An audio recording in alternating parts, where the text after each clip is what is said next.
جسے مرنا کہتے ہیں عرف عام میں، تو لوگ کہتے ہیں کہ بندہ جو ہے نا وہ مر گیا، لیکن ہم اہل سنت والجماعت کا عقیدہ دلائل کی روشنی میں یہ ہے کہ بندے مومن کبھی مرتا نہیں ہے، وہ صرف جگہ بدلتا ہے، مرتا کبھی نہیں۔ آپ کو بتاؤں اللہ پاک نے کیا فرمایا، ذائقۃ الموت، موت کا مزہ چکھتا ہے بندہ، مرتا نہیں ہے کہ بندہ مر گیا۔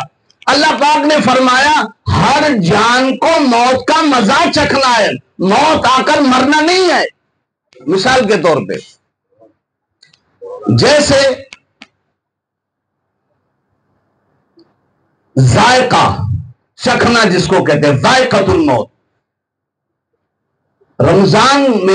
رمضان شریف میں اگر کوئی روزے دار عورت گھر کا کھانا بناتی ہے مغرب سے پہلے، میں ذائقہ آپ کو سمجھا رہا ہوں، ذائقہ کہتے کسے؟ ذائقہ پورے کھانے کو نہیں کہتے ہیں کہ کوئی 14 روٹی 15 روٹی اٹھا کر کے اپنے پیٹ میں ڈال لے، سامنے والا پوچھے بھیا کیا کر رہے ہو تو کہیں کہ کھانے کا ذائقہ چکھ رہا ہوں۔ چکھنا بولیں گے اس کو؟ نہیں۔ چکھنا کس کو کہتے ہیں؟ چکھنا کھانا نہیں ہوتا ہے اور کھانا چکھنا نہیں ہوتا ہے۔ جی سمجھ گئے میری بات کو؟ اب رمضان شریف میں اگر ہم چکھنے کو کھانا ہی سمجھ لیں، چکھنے کو جو اللہ نے فرمایا نا ذائقۃ الموت، ہر جان کو چکھنا ہے موت کا مزہ، کھانا نہیں ہے، اگر ہم چکھنے کو کھانا ہی سمجھ لیں تو مجھے بتاؤ رمضان شریف میں روزے کی حالت میں عورت کوئی لیڈیز اسلامی خاتون کھانا بنا رہی ہمارے گھروں میں، ہماری مائیں بہنیں، تو ان کے لیے حکم کیا ہے؟ کھانا بنا رہی ہے، کھانے میں نمک کم ہے یا زیادہ، اس کے لیے کیا حکم ہے؟ اس کے لیے حکم یہ ہے کہ ہنڈیا کھولے، تھوڑا سا سالن چکھ لے، کھائے نہیں۔ علماء فرماتے ایسا کرنے سے روزہ نہیں ٹوٹتا۔ اب وہ اٹھا کر کے ایک چمچ پی جائے تو جی وہ چکھنا نہیں ہوگا، چمچ سے اٹھا کے پینا چکھنا نہیں کہلاتا، انگلی سے یوں لے اور پھر زبان پر رکھے اس کی لذت۔ اور اگر کسی کو تجربہ ہے کہ بھیا نمک برابر ہے کوئی بات نہیں، یہ اس لیے حکم دیا گیا کہ بھیا بہت ظالم شوہر ہے، اگر کہیں نمک کم ہوا طلاق نہ دے دے، کہیں زیادہ ہو گیا تو چھوڑ نہ دے، پریشانی بڑھ جائے گی۔ اور کسی کا تجربہ اچھا ہے کہ بھیا نمک برابر ہے کوئی بات نہیں، لیکن اگر کوئی بندی ایسی اللہ کی تو کیا حکم ہے اس کے لیے؟ اٹھائے سالن میں نمک اور چکھ لیا کرے، تو چکھنا کھانا نہیں ہوتا ہے۔ تو شریعت کیا کہتی ہے؟ اس کا روزہ نہیں ٹوٹتا۔ یہ ہر مکتب فکر کا، دیوبندی ہو، سنی ہو، وہابی ہو، شیعہ ہو، کسی بھی مکتب فکر کا، اس سے پوچھ کر دیکھو کہ یہ مسئلہ ہے کہ نہیں چکھ لیا تو روزہ ٹوٹا، کہے گا نہیں، صرف ایک بار چکھ لیا ذائقہ معلوم پڑ گیا نہیں ٹوٹا۔ تم آپ ایمان سے بتانا جب مصطفیٰ کے امت کی خادمہ کا یہ حال ہے، مصطفیٰ کے امت کی ہماری اسلامی بہنوں کا یہ حال ہے کہ صرف چکھنے سے ان کا روزہ نہیں ٹوٹتا، تو موت کا جو ذائقہ مومن چکھ لے تو زندگی کی دوڑ ان سے قبر میں جانے کے بعد بھی نہیں ٹوٹتی۔ وہاں روزہ نہیں ٹوٹتا عورت کا، یہاں زندگی نہیں ٹوٹتی، زندگی اور بڑھتی چلی جاتی ہے۔ اگر نہیں بڑھتی تو اللہ پاک یہ کیوں فرماتا نخرجکم، اس میں ملائیں گے بھی اور اسی سے اٹھائیں گے بھی۔ بتاؤ اگر آدمی ختم ہو چکا ہوتا تو اٹھتا کیسے؟ اچھا چلو ٹھیک ہے، کل نفس ذائقۃ الموت کے بعد جو آیت ختم ہوتی ہے اس کو سمجھاتا ہوں، اسی سے سمجھ میں آئے گا کہ بندے مومن پر موت سے چکھنا ہوتا ہے، اس کے بعد اسے زندگی ملتی ہے، اور وہی اصل زندگی ہے۔ اللہ پاک نے فرمایا کل نفس ذائقۃ الموت، آگے جو جملہ پورا ہو رہا ہے فرمایا ثم الینا ترجعون، موت آئی، ذائقہ چکھا، اب اللہ پاک نے فرمایا ثم الینا ترجعون، پھر ہماری طرف تم کو ہم لوٹائیں گے۔ مجھے بتاؤ لوٹایا کسے جاتا ہے؟ جو زندہ ہوتا ہے یا مردہ؟ بولیے، سمجھ میں آ رہی بات؟ جو زندہ ہوتا، بھائی کوئی آدمی گیا اور پھر وہ لوٹ کے ادھر گیا, ادھر آیا, پھر لوٹ کے ادھر گیا, پھر آیا, پھر لوٹا. تو لوٹتا وہی ہے جو زندہ ہو, مردہ کبھی نہیں لوٹتا. اللہ پاک نے فرمایا ثم الینا ترجعون, دنیا میں بھیجاؤں بعد میں لوٹاؤں گا. یہ لوٹانا لفظ بتا رہا ہے کہ بندے مومن کبھی مرتا نہیں ہے. ثم الینا ترجعون. اور اگر بندہ مر ہی گیا ہے, چلو بھائی ٹھیک ہے تھوڑی دیر کے لیے آپ کی بات سمجھ لے کہ مر ہی گیا ہے, تو مر گیا ہے تو اسی کپڑے میں اٹھاؤ جس میں وہ مرا ہے, کھڈے میں ڈال دو. بھائی مر ہی گیا ہے نا, اس کا تعلق دنیا والوں سے ختم ہو چکا ہے, اب تو مٹی تو بننا ہے اس کو. اتنا قیمتی لباس کفن اچھے سے اچھا دینے کی کیا ضرورت ہے؟ گڑھا کھودو ڈال دو اٹھا کے. عطر لگانے کی کیا ضرورت ہے؟ نہلانے کی, غسل دینے کی کیا ضرورت ہے؟ کفن میں گرا گاٹھ باندھنے کی کیا ضرورت ہے؟ مردے کو گاٹھ کی کیا ضرورت ہے؟ گاٹھ باندھتے ہیں نا, بعد میں کھولی جاتی ہے, کیا ضرورت ہے سب تام جام کرنے کی؟ جب بندہ مر ہی گیا ہے آخر کو اس کا مٹی میں ہی ملنا ہے. اٹھاؤ جس کپڑے میں ہے ڈال دو اٹھا کے کھڈا کھود کے. نہیں, حکم کیا ہے؟ بندے کی آنکھیں بند ہو جائے قبلہ رخ چہرہ کر دو. بھائی مر گیا تو قبلہ رخ کرنے کی کیا ضرورت ہے؟ بندہ مر گیا ہے تو قبلہ رخ حکم ہے نہیں, قبلہ رخ کرو جیسے روح نکل جائے. پھر یا اللہ کیا کرے؟ نہلاؤ اس کو. چلو نہلا دیا, اب کیا کرے؟ اچھا کفن دو, پھر عطر لگاؤ, خوشبو لگاؤ, پھر عزت کے ساتھ احترام کے ساتھ ایک نہیں چار چار کاندھوں پر بدلتے ہوئے قبرستان لے جاؤ.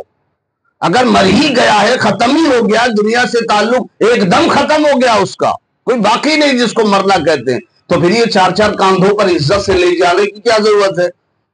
حکم ہے لے جاؤ, پھر ادب سے اتارو, کاندھوں پر لے جاؤ, پھر ادب سے اتارو, اور اتار کر کے پھر گرا کھولو, گاٹھی کھولو کفن کی, پھر اس کا چہرہ دکھاؤ. چہرہ دکھاؤ, دیکھ لیا بھائی, سب لوگ دیکھ لیا, بند کر دیا. پھر کیا کرو؟ عزت کے ساتھ برگے لگاؤ.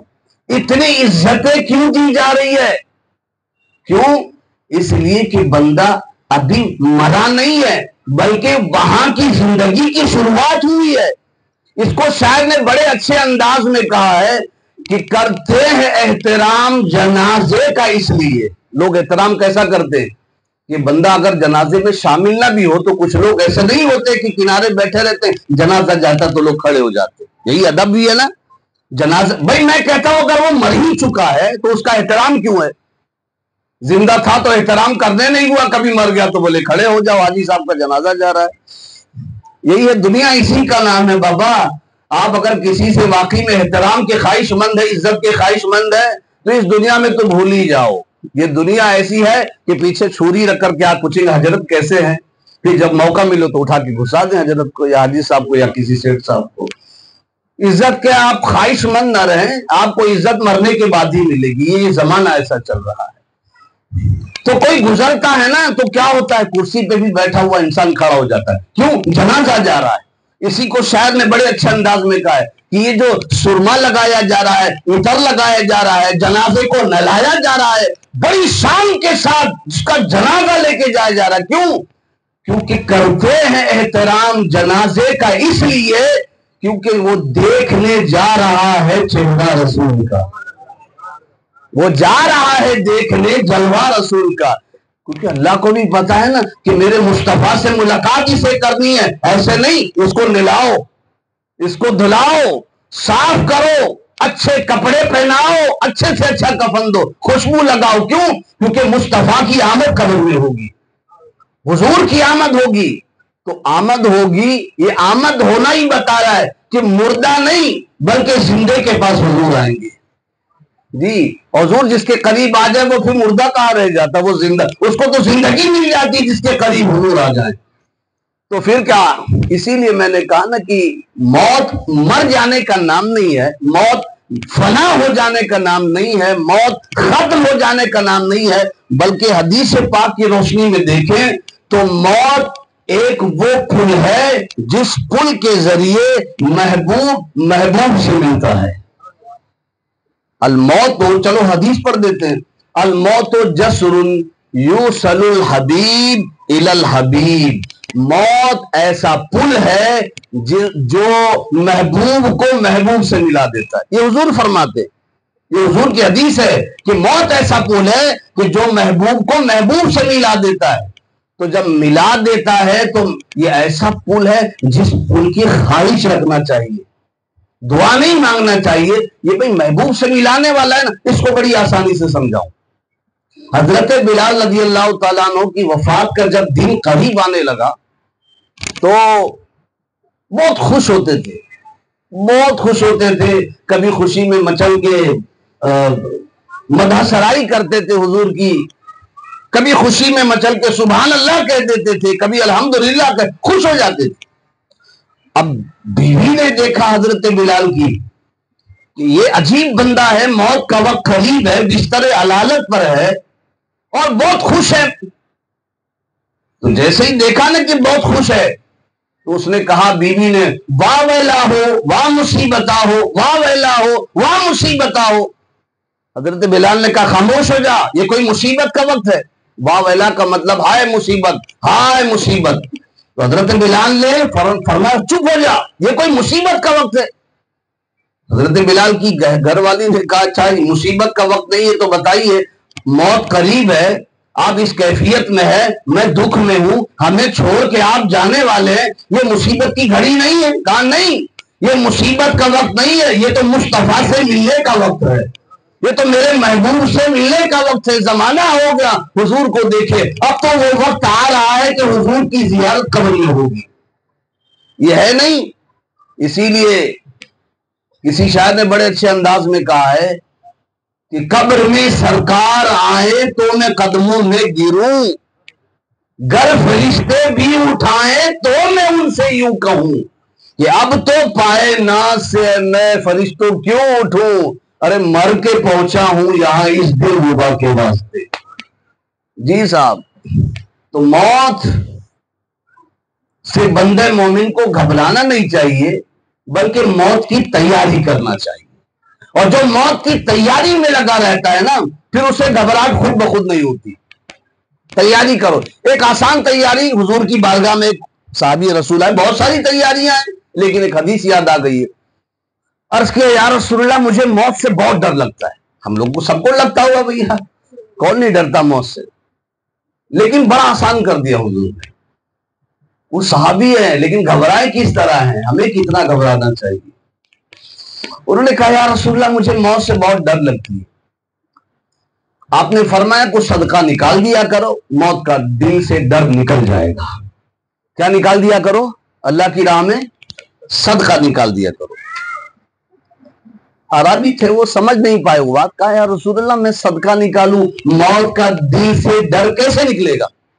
ٹھیک ہے میں آپ کے حکم پر عمل کرتا ہوں, لیکن اس کو سمجھا بھی دے, صدقہ نکالنے سے موت کا دل سے ڈر کیسے نکل جاتا ہے, دل میں سے موت کا ڈر. آپ نے فرمایا یہ بتاؤ صدقہ جب تم نکالو گے تو جائے گا کہاں؟ وہ کہنے لگا صدقہ نکالیں گے تو اللہ کی بارگاہ میں جائے گا. بھائی صدقہ بندہ نکالتا غریب کے ہاتھ میں بعد میں جاتا ہے, پہلے اللہ کے ہاتھ میں جاتا ہے جو اس کا دست قدرت ہے. تو یا رسول اللہ جب بندہ صدقہ نکالتا ہے نا تو وہ اللہ کے ہاتھ میں جاتا ہے. کہا بس یہی تو کہنا ہے کہ صدقہ نکالو, موت کا دل سے ڈر ختم ہوگا. مطلب جہاں جہاں تمہارا مال جائے گا, مال کہاں گیا؟ اللہ کے پاس. اب جہاں جہاں مال جائے گا نا اللہ کے پاس گیا, وہاں وہاں تمہارا دل چلا جائے گا. تو دل کہاں گیا؟ اللہ کے پاس. جب دل اللہ کے پاس ہوگا تو موت کا ڈر دل سے نکل جائے گا, پھر دل میں صرف اللہ ہی اللہ ہوگا.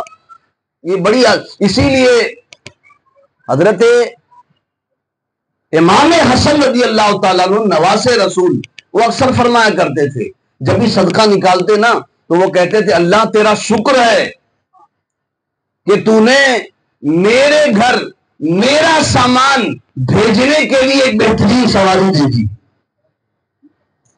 ان کا گھر یعنی جنت, اس گھر میں, اب وہاں اس گھر میں ابھی کوئی آپ کہیں گھر خرید لو, ایک خالی فلیٹ خرید لو تو اس میں فریج بھیجنا ہے, واشنگ مشین بھیجنا ہے, صوفہ بھیجنا ہے, فرنیچر بھیجنا ہے. خالی گھر میں تو بھیجتے ہیں تو بیچ میں ایک سواری ہوتی کہ نہیں ہوتی ہے, ٹیمپو میں لاد کر کے بندہ بھیجتا ہے. امام حسن کیا فرماتے؟ اللہ تیرا شکر ہے اس گھر میں بھیجنے کے لیے میرے سامان کو تم نے سواری بھیج دی ہے۔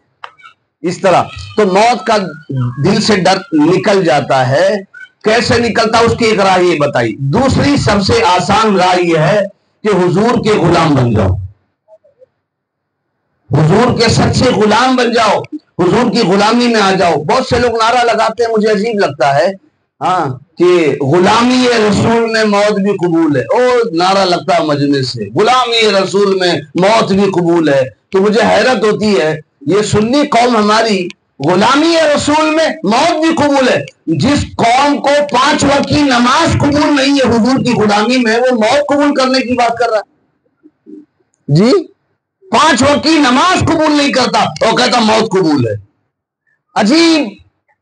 اب میں یار آپ نے اس کو بہت ہلکا سمجھ لیا ہے۔ موت کی تیاریوں میں سے سب سے بڑی تیاری وہ نماز ہے۔ اچھی طرح سمجھ لو، یہ نماز ہے۔ یہ نماز ایسا نور اس کا قبر میں جائے گا کہ بندہ بعد میں پہنچے گا قبر کے اندھیرے کو، سب سے پہلے نماز کا نور ہی دور کرے گا۔ جی صاحب کیا سمجھتے ہو؟ ابھی بندہ قبر میں آیا ہے، فرشتے آئیں گے، اس کے پہلے قبر روشن اگر کسی وجہ سے ہوگی تو نماز کے نور کی وجہ سے ہوگی۔ وہاں نہ کوئی مرکوری ہے، نہ لائٹ ہے، نہ فوکس ہے، اتنا اندھیرا دھوپ ہے، کیا کام آئے گا؟ وہاں صرف نماز کا نور کام آئے گا۔ غلامی رسول میں موت قبول، نماز قبول کرو غلامی رسول میں، پھر جان بھی دو گے تو اللہ وہ جان بھی غلامی رسول میں قبول کر لے گا۔ آئی بات سمجھ میں؟ تو ہم جو ہے یہاں جمع ہوئے ایصال ثواب کی نیت سے بھی اور کچھ سیکھنے کے لیے بھی۔ تو دنیا سے جانے والے حاجی صاحب تو چلے گئے، لیکن ہمارے لیے مشعل راہ یہی ہے کہ ہم اپنے ماں باپ کے نقش قدم پر چلیں۔ وسیم بھائی بھی ماشاءاللہ اپنے والد کے نقش قدم پر چل رہے ہیں، علماء سے بڑی موجہ سے مجھ سے محبت کرتے تھے، یہ بھی کر رہے ہیں، اور ہر کسی سے آپ لوگ سے بھی بہت ملنسار آدمی۔ کوشش کرے ہر کوئی انسان اپنے ماں باپ کے نقش قدم پر چلے، جو اچھے اچھے کام ہیں ان کو آگے بڑھاتا چلے، یہی انسان کے لیے سب سے بڑا ایصال ثواب ہے۔ حضور سے پوچھا گیا، آخری حدیث میں عرض کر کے گزر جاؤں، حضور سے پوچھا گیا یا رسول اللہ صلی اللہ علیہ وآلہ وسلم، جب بندہ مر جاتا ہے، مسلم شریف کی حدیث ہے، جب بندہ مر جاتا ہے نا تو اس کا سب نام اعمال کا دفتر بھی تو بند ہو گیا نا۔ جب تک انسان زندہ ہے، آنکھیں کھلی ہے تو دفتر لکھا جا رہا ہے، گناہ لکھا جا رہا ہے، ثواب لکھا جا رہا ہے۔ لیکن یا رسول اللہ جب بندہ مر جاتا ہے اب تو اس کا دفتر بند ہو گیا، کوئی تو ایسا عمل ہوگا جو اس کو ملتا رہے، چاہیے نا، کوئی تو عمل ہوگا جو اس کو ملتا رہے۔ تو حضور نے فرمایا ہاں اذا مات الانسان انقطع عمله الا ثلاثۃ۔ ہاں ٹھیک ہے بندہ مر جاتا ہے، لیکن حضور نے فرمایا جب مر جاتا ہے نا اس کے نام اعمال کا دفتر بھی بند ہو جاتا ہے، مگر 3 چیزیں ایسی ہیں جس کی وجہ سے اس کو مرنے کے بعد بھی اس کا ثواب ملتا رہتا ہے، یعنی میٹر اس کا چالو ہو جاتا ہے۔ دیکھا جاتا ہے مجھے چالو کیا، چالو تو یہیں سے تھا، اس کا ثواب ملتا ہے۔ وہ 3 چیزیں کون سی ہے؟ کوشش کرے وہ زندگی میں خود لانے کی، تاکہ ہم بھی اگر مر جائیں تو وہ کام آئے۔ الا من ثلاثۃ، 3 چیزیں ایسی ہیں جن کا ثواب جو ہے مرنے کے بعد بھی ملتا رہتا ہے، میٹر چالو رہتا ہے قیامت تک۔ فرمایا وہ کیا؟ فرمایا صدقۃ جاریۃ، پہلا کوئی صدقہ جاریہ کر دیا۔ صدقہ جاریہ سے ابھی آج کے زمانے میں کیا کہوں، کسی زمانے میں صدقہ جاریہ کنواں کو کہا جاتا تھا، پانی کی تکلیف تھی، کوئی درخت لگا دیا، کوئی سایہ ہے اس کے نیچے آرام کر لیا، یہ صدقہ جاریہ۔ وہ کام صدقہ جاریہ بہت آسان لفظوں میں سمجھیں، وہ کام جس کی معاشرے میں اشد ضرورت ہے۔ ابھی جہاں پانی کی ضرورت نہیں، اب آپ پانی کی سبیل لگا لو، کیا مطلب؟ پانی کا ٹینکر لے کے آگے کھڑا کر دو، پانی پیو پانی پیو، آلریڈی پہلے سے پانی موجود ہے۔ سمجھ میں آئی میری بات؟ صدقہ جاریہ کسے کہیں گے اس زمانے میں؟ کہ جس زمانے میں سب سے زیادہ جس چیز کی ضرورت ہے بندے مومن وہ کام کر جائے، اسے صدقہ جاریہ کہتے ہیں۔ یہ نہیں کہ خالی پانی پلا دیا صدقہ جاریہ۔ ایک تو حضور نے فرمایا صدقۃ جاریۃ، ایک تو یہ کہ صدقہ جاریہ ہو، اس کا ثواب ملتا رہتا ہے۔ دوسرا فرمایا او علم ينتفع به، یا تو مرنے والا دنیا سے جانے والا جب دنیا سے گیا ہو تو ایسا علم چھوڑ کے گیا ہو جس کی وجہ سے لوگ اس علم پر عمل کرتے رہے تو اس کا فائدہ ملتا رہے گا. جیسے علماء کرام ہیں، وہ اپنا علم چھوڑ کر گئے، آپ نے عمل کیا، پھر کسی نے عمل کیا، پھر آپ کی وجہ سے کہ یہاں تک کہ وہ چلتا رہا روٹین، پھر جب تک لوگ عمل کرتے رہیں گے قبر میں اس کا ثواب ملتا رہے گا. ایسے ہی آپ بھی ہیں، کسی نے کسی کو اچھی بات بتا دی، اس پر عمل کیا، پھر اس نے بتا دیا، تو فرمایا او علم ينتفع به، ایسا علم بندہ چھوڑ جائے کہ وہ اس پر عمل کرتا رہے جب تک سامنے والا نہ اس کا ثواب اس کو ملتا رہے گا. بہت اختصار میں اس کو سمجھ لو. پھر تیسرا، دو تو یہ ہو گیا، تیسرا او ولد صالح، یا تو مرنے والا کوئی نیک اولاد چھوڑ جائے. نیک اولاد، اور نیک اولاد کب چھوڑے کہ جب آپ اس کو دنیا میں نیک بنایا ہوگا تب. نیک بنایا ہی نہیں ہوگا، نیک بنانے کی کوشش ہی نہیں کی ہوگی، نہ محفل میں لائے، نہ بزرگوں کے بعد بٹھایا، نہ کوئی دین سکھایا، پھر امید رکھو کہ ہماری اولاد قبر پہ فاتحہ پڑے گی. نو، یہ خواب غفلت میں کبھی نہیں رہنا. 10 دن بھی شاید آپ کی اولاد قبر پہ آئے، لیکن اگر نیک ہوگی نا، قبر پہ نہ بھی پہنچے تو روزانہ کم از کم 5 وقت کی نماز تو پڑھے گا. اور جب 5 وقت کی نماز پڑھے گا، درود ابراہیم کے بعد نماز میں پڑھے گا رب اغفر لی ولی والدی، رب اغفر لی ولی والدی کہے گا نا، تو ہر 5 وقت اس کے ماں باپ کی مغفرت ہوتی رہے گی. نماز وہ پڑھے گا، مغفرت ماں باپ کی ہوتی رہے گی. کیوں؟ نیک اولاد ہے. تو حضور نے کیا فرمایا تیسری چیز؟ ولد صالح یدعو لہ، جو اس کے لیے دعا کرے. ایسی نیک اولاد چھوڑ کے چلے جائے. بد دعا کرنے والی اولاد مت پیدا کرو، بناؤ. پیدا تو کرتے، بعد میں کیا پتا کون کیسی بن جائے، لیکن ایسی اولاد چھوڑ جاؤ جو آپ کے لیے دعا کرتی ہے. اور اس کے لیے کیا ہے کہ دین سے اپنے بچوں کو قریب کرو تاکہ اس کا فائدہ ملتا رہے. اللہ پاک اسی برکتوں سے ہم سب کو مالا مال فرمائے، ہماری اولادوں کو نیک بنائے، اور ہمیں اپنے ماں باپ کے نقش قدم پر چلائے. ہم سب کے ماں باپ کی مغفرت فرمائے، ہمارے آباء و اجداد کی مغفرت فرمائے. وما علینا الا البلاغ. السلام علیکم ورحمۃ اللہ وبرکاتہ.